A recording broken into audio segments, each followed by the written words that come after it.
Hyrja e Mateo Borrit në shtëpinë e Big Brother VIP Albania ka qenë një nga më të komentuarat e këtij edicioni, duke tërhequr vëmendjen e publikut që nga momenti i parë.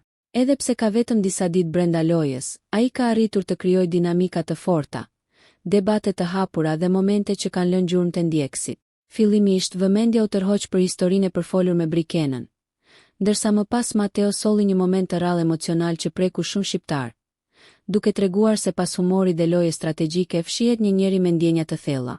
Debatet, tensionet dhe përplasjet janë pjesë e natyrshme e këtij reality show. Por ajo që ndodhi mbrëmjen e dieshme dallonte nga gjithçka tjetër. Gjatë një debati mes Mateos dhe Florit, një banor tjetër i futur së fundmi në shtëpi, biseda mori një kthes të papritur. Tema u zhvendos te palestra ku Mateo punon, dhe mes batutave Flori tha: "E shesim palestrën bashk me pronarin." Fjala, e thënë në formë shaka, ndryshoi me njëherë tonin e bisedës. Mateo u step me zërin që i dridhej dhe ju drejtua Florit duke thënë: "Pusho mos e përmend." Pak qaste më vonë, ai shpërtheu në lot, ndërsa banorët e tjerë ju afruan me njëherë për ta qetësuar dhe përkrahur. Ky reagim i fortë nuk ishte as pak i rastësishëm. Pas tij fshihet një histori personale dhe e dhimbshme, e cila mbartet ende thellë brenda Mateos. Pronari i palestrës ku ai punon, Amarildo Ildi Pajtoni, ndëroi jetë tragjikisht më 15 korrik 2024, vetëm 27 vjeç, pas rreth 19 ditësh në koma. Ildi humbi jetën në një aksident të rënd rrugor në autostradën Kavaj-Rogozhin, pranë fshatit Harizaj, teksa udhëtonte me motor. Por Ildi nuk ishte thjesht pronari i palestrës. Ai ishte një nga miqtë më të afërt të Mateos, një person kyç në jetën e tij personale dhe profesionale.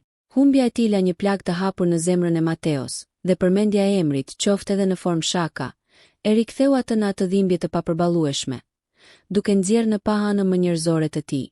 Ky moment e ndryshoi perceptimin për Mateon brenda shtëpisë dhe tek publiku. Nga një banor që shpesh shihet si strategjik dhe konfliktual, ai u shfaq si një njeri i thjesht, i ndjeshëm, që mban mbi supe peshën e një humbjeje të madhe.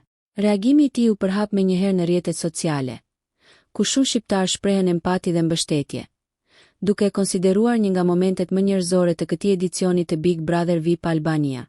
Në një shtëpi ku zakonisht dominojnë lojërat, debatet dhe strategjitë, lotët e Mateos sollën heshtje, reflektim dhe emocione reale.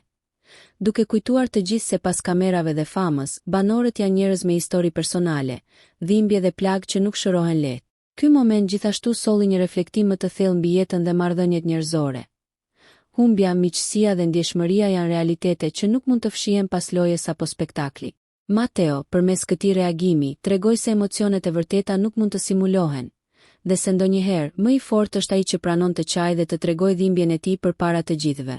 Nëse ju pëlqeu kjo video, shkoni në kanalin e YouTube-it Big VIP Albania Kosova, që e gjeni në bio. Mos harroni që të bëni subscribe dhe të klikoni butonin e ziljes që të informoheni për videot më të reja.